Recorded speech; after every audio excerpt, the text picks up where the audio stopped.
For both teams, tingnan natin kung ano yung magiging adjustments itong ni AC against Perpetual. Well, ang unang adjustment, John Vic, pinasok ni Coach Rod Palmero si Jeremiah Salonga in the place of Kenneth Batyansila. Yan lang po ang adjustment in terms of the starting units from both teams.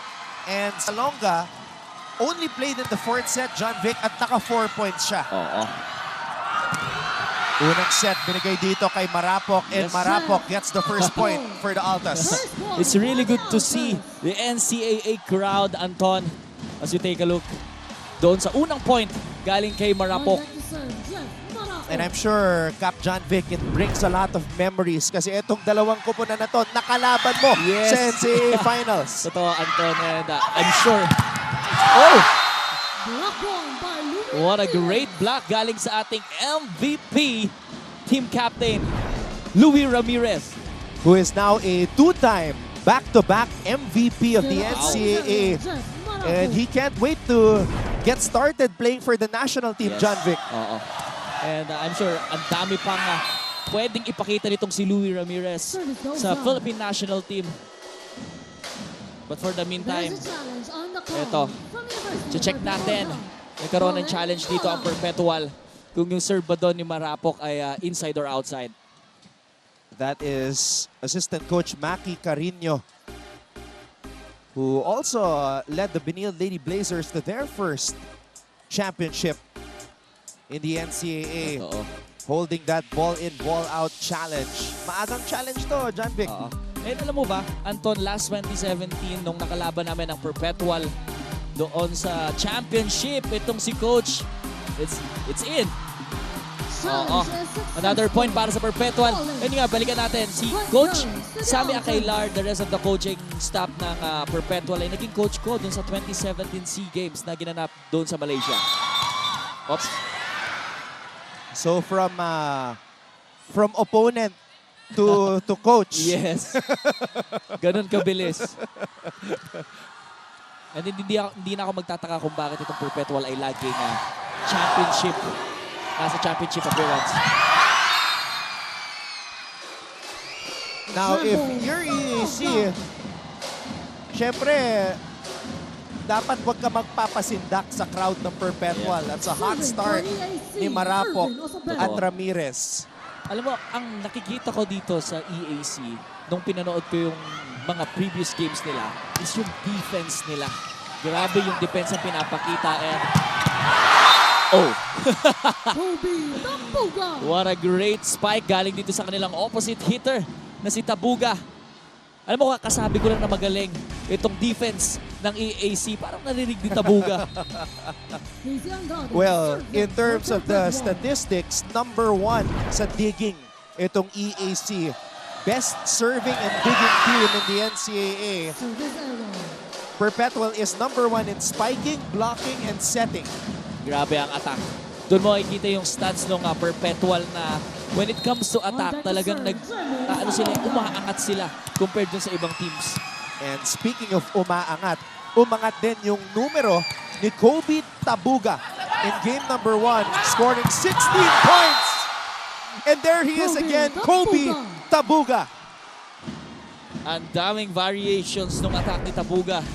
Yung first point niya kanina was a cross-court hit, but this time, pinaon niya sa down the line. Kobe Tabuga was only averaging 7.6 points per match, but he had 16 in game 1.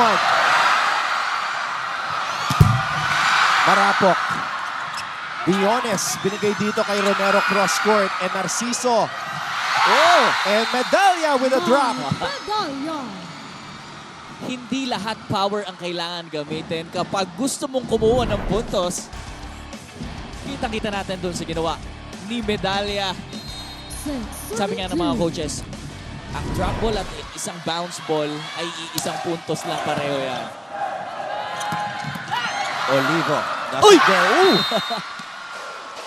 Sorry. Medyo nagulat din ako doon kay Medalla. Kasi umano na siya eh. Pumustura na siyang isa-set niya yung bola eh. Eh baka akala niya nandun yung setter sa tabi niya kaya iniwasan niya. Well, it happens. Alam niya kasi si JC was right behind him. And here's JC and Narciso. Attack A. Out of sync. Point goes to the Generals. Dulo set para kaya Narciso. Yun ang mahirap ihabol sa quick yung mga receive na medyo malayo dun sa net. And ang hirap para sa mga quickers na iabot basta-basta yun sa mga quickers. Jan Ruther Abor. Too strong. Outside. Service goes on. Alam mo, Anton, kung meron man ang EAC na kailangan ingatan dito, yun yung pababain yung errors nila. Kasi kailangan lang nila maging consistent, knowing na itong perpetual, grabe yung mga attackers nila. In Game 1, EAC had 16 errors. Perpetual actually had 23. 23. Abor. Sumobra na naman itong palo ni Attack goes on. Ruther Abor. Point for Perpetual. So Perpetual heads into this technical timeout with a 4-point lead. And when we come back, Fatima Reyes, who's working at courtside, will have her first report for us. Don't go away. In people's lives. And with this show, I hope that we're able to do that even more. Definitely, sir. Sabihin ko na nga, proud ako dun sa... Ginawa niya sa akin kanina eh. Pinaka-proud ako. Hindi, dun sa... Dun sa binanggit Please be niya. careful. Dun sa binanggit mo, sa mga binanggit mo. Nag-cover siya ng chess nun. Challenge kay Anton yun. With Eugene. Yeah, GM. Practice na, di ba, ng online chess? Naglalaro. Guys, We were doing that online kasi pandemic yun eh. nag-commentate siya nun, virtual Yes. Oh, so, mas mahirap yun. Sobrang proud ko kay Anton. That was during the pandemic, we had limited resources back then. Pero, binanggit mo, Anton, that we... Tuloy-tuloy ang NCAA Season 99 Men's Volleyball action dito lang sa GTV. As the EAC Generals are playing with their backs against the wall, they have no other mindset but to play like there's no tomorrow. Literal nga, nawala ng bukas para sa kupunan ni Coach Rod Palmero. Kaya ika niya, asahan daw natin ang mas gigil at dikit na laban na kaya nilang ibigay. Sa kabilangan ng pressure, payapa at kalmado ang dugout ng Generals dahil ang una raw nilang kailangan ay mag-relax. On the other side, the Altas have also one mindset, and that is to end this series today. Kwento nga ni Coach Sammy Akailar, mas pinaghandaan nila ang bawat galaw hanggang sa mga drop ball. Dahil kung may gusto raw siyang ipagawa sa Altas, ito raw ay maging sigurista. Ngayon, tingnan natin kung aangat ba ang payapa at kalmado o papabor ba ang laro sa mga sigurista. Anton John Vic. Sammy Akailar, sigurista. Can you confirm, John Vic? Siguristang sigurista. Saan ka naman makakita ang coach na may 13 championship crown na? And I'm sure hindi basta-basta at hindi madali makakuha ng championship crown dito sa NCAA. 8 of the last 10 seasons kay Coach Sammy yan. Oo. Ang nakakuha lang ng dalawa, John Vic de Guzman, Benil, and Yeah. Coach Rod Palmero of EAC. EAC. Nag-ikutan kami nun Anton Una, nakalaban namin ng EACC Championship. Tinalo sila the next year ng Perpetual. Luckily, nakabawi kami sa Perpetual. That was season 92, your Yeah. championship year. Ayun gumamit na ng back row attack ang Perpetual at binigay sa kanilang team captain, the MVP, Louis Ramirez. And this is Michael Medalla. Back set. Tuloy pa rin. Osabel. Irving Osabel. Ang ganda nung transition. Nung galing doon sa akala natin at over. Sumabay yung quicker na si Medalla doon sa quicker ng EAC. At syempre, ready doon si Osabel. Alam mo, nakakatuwa dito sa EAC. Yung composure na sinasabi kanina doon sa report ni Fatima. Ba't ganun? Pag gusto kong mag-report, nagkakaroon ng errors yung team na hindi ko alam kung bakit. But yun nga, gaya ng sabi ni Fatima kanina, kailangan nila ng composure. Kasi sa ganitong klaseng championship, pag tight yung galaw mo, tight yung sobrang nape-pressure ka kasi gusto mong manalo, hindi rin nagiging maganda para sa team. Hindi nakakagalaw ng maayos, hindi nakakapag-transition ng maayos yung flow ng system. na gustong ipakita ng coach, kaya mas okay, mas relax talaga, Anton. And right now, EAC just committing way too many errors sa pagsisimula ng ating laro. Looking very tight. These generals in game 2. Osabel. Tatlong sumabay. And Narciso, naibalik ang bola sa EAC. Jan Ruther Abor with a stare down. Wala mas sa atin, kala natin mapapatay na ng Perpetual dahil ang ganda ng defense na ginawa, but yun nga, yung stare down yung nagdala doon, Anton. Ayan, oh.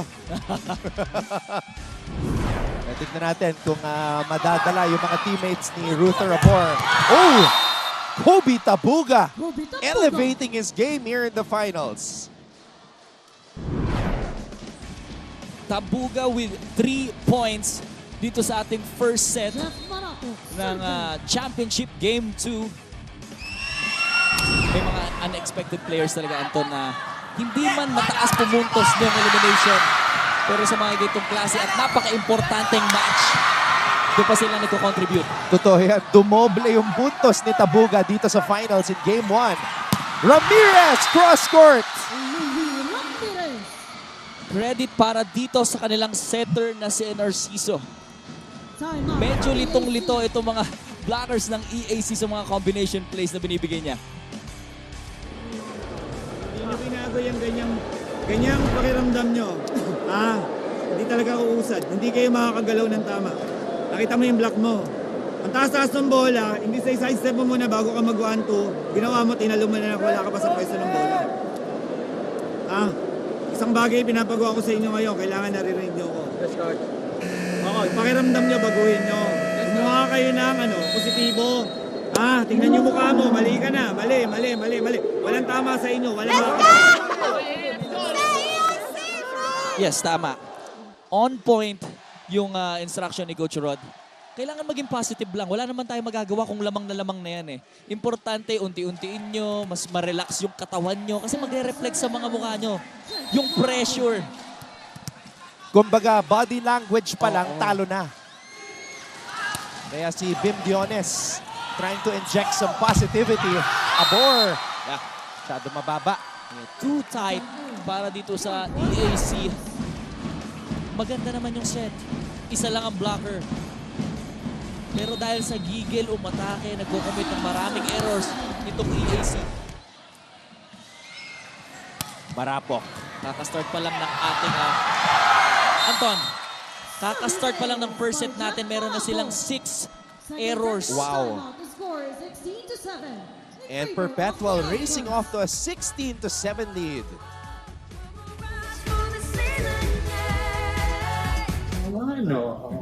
Okay, so now you know us. Feeling ko naman yung mga sports fans na nakikinig sa atin, may isa na silang game na napanood na siguro lang na nandun tayo. Tayo nagko-cover ng game, or at least we're somehow part of the coverage. All right, so Game On is finally a podcast. We're very happy about this. We will cover, kung dun po sa Game On TV version, syempre, it's all about the NCAA. Happy lang kami nung iba't ibang sports.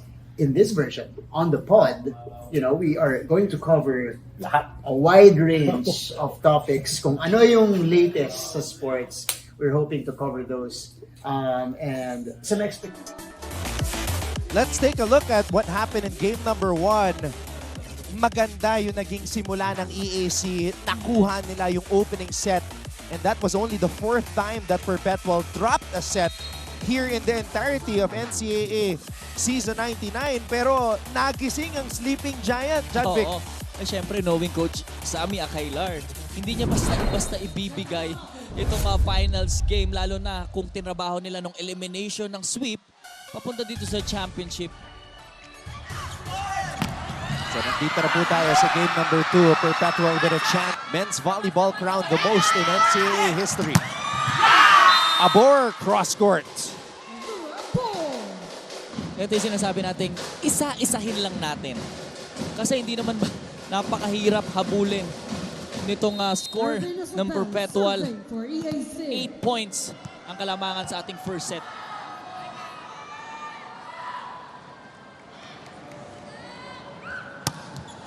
Osabel and Narciso.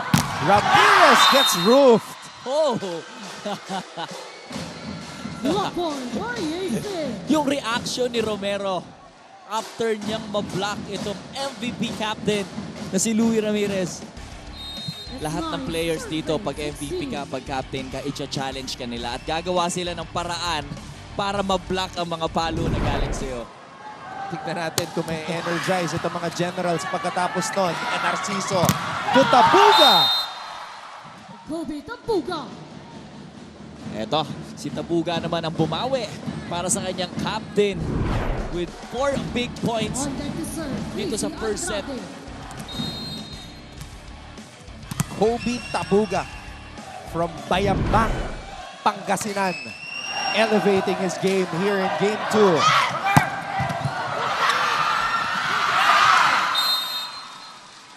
Ruther Abor. Grabe. Ibabaw, pumalo. Abor, On deck another to serve, score. Jemong Salonga. Alam mo, inibabawan yung MVP.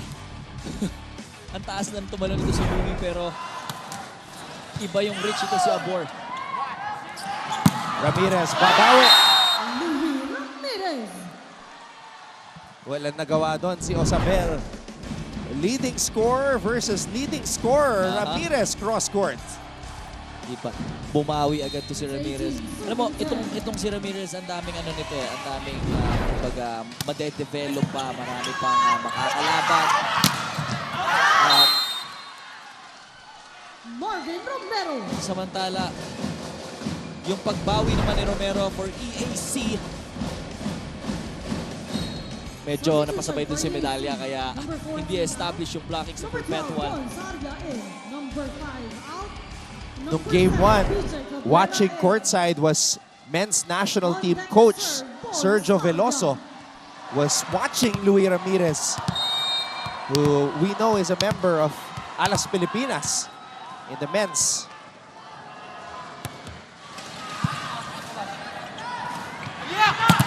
Ramirez. Shadow malakas para kay Romero, but he gets the check. Marvin Romero.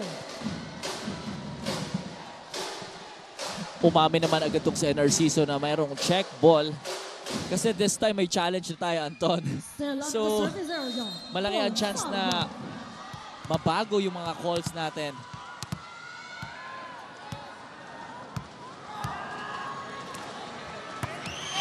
Dearborn Saria, service specialist.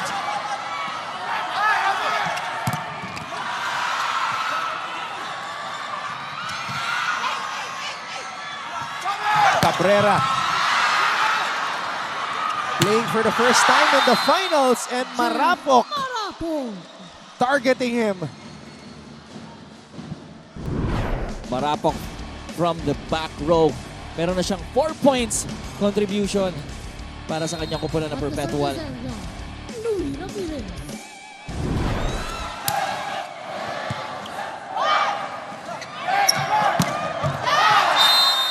Outside. Attack goes on. Point for the Altas.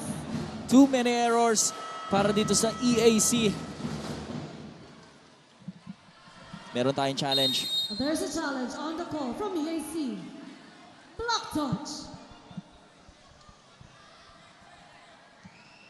Tingnan natin kung merong check ball sa blockers ng Perpetual. Pero I think umaamin itong si Medalya na meron daw check ball dun sa palo. Umamin, ha? Umamin siya eh. Tingnan natin kung merong check ball. Nakakatuwa naman umamin siya tapos wala palang check ball, di ba? John Vic, Coach Rod Palmero making adjustments here. Saria, backup setter, Oo. coming in here. Si Saria, isang set lang naglaro yan nung Game 1, set number 3. And then si Brian J. Cabrera, wearing jersey number 7, did not play at all in Game 1. Pinasok dito sa set number 1 ng Game 2. Well, yun yung sinasabi natin, konting adjustments ng coach when it comes to attack dahil yung transition nung pag-substitution nung unang setter and unang opposite, nakakadagdag yun ng attackers. Kumbaga pag-ikot, dapat dalawa na lang. Since pinasok sila, meron pa rin tayong 3 attackers sa front line. Ang Perpetual kahit alam nating malakas sila sa atake, meron din silang blockings dahil ang katangkad ng mga players nila. Ayun, tignan natin ha. Umami na dito si Medalya. Meron check, meron nga. Block that challenge Oh. from EAC is unsuccessful. Medyo, sorry correct me if I'm wrong, pero One challenge kala ko meron dong may check dun sa tip. Napangiti na lang Oo. si Medalya eh. Kasi maamin siya kanina na may check ball daw. But yun nga ang sinasabi ko, umamin ka pero wala palang check ball.